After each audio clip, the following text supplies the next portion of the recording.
समय की कीमत। एक छोटे से गांव में रामू नाम का एक लड़का रहता था। वह बहुत आलसी था और हमेशा अपने काम को टालता रहता था। उसे समय की बिल्कुल भी कद्र नहीं थी। सुबह देर से उठता, स्कूल जाने में देरी करता और अपना गृह कार्य भी समय पर पूरा नहीं करता था। उसकी माँ उसे अक्सर समझाती थी कि बेटा, समय बहुत कीमती है, इसे बर्बाद मत करो। पर रामू एक कान से सुनता और दूसरे कान से निकाल देता।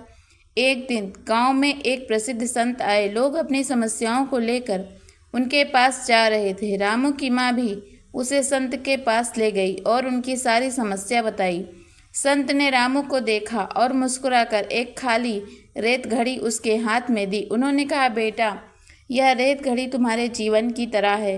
इसमें से रेत धीरे धीरे गिर रही है। जब यह पूरी खाली हो जाएगी तब तुम्हारा जीवन समाप्त हो जाएगा। तुम इस रेत को वापस नहीं भर सकते।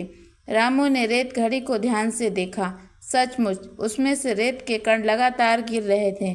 उसे अचानक एहसास हुआ कि समय कितना कीमती है और वह कितनी तेजी से बीत रहा है और वह उसे कितनी बुरी तरह बर्बाद कर रहा था। संत ने आगे कहा, जैसे इस रेत घड़ी में से रेत एक बार निकल जाने पर वापस नहीं आती, वैसे ही बीता हुआ समय भी कभी वापस नहीं आता। इसलिए हर पल का सदुपयोग करो। उस दिन से रामू बदल गया। वह सुबह जल्दी उठने लगा, समय पर स्कूल जाने लगा और अपने सभी काम समय पर पूरे करने लगा। उसने अपनी पढ़ाई में भी खूब मन लगाया और धीरे धीरे एक जिम्मेदार और मेहनती लड़का बन गया। वह हमेशा संत की बातों को याद रखता और समय का सदुपयोग करता। आगे चलकर उसने अपने गांव का नाम रोशन किया और सभी उसे समय की कीमत जानने वाला रामू कहने लगे।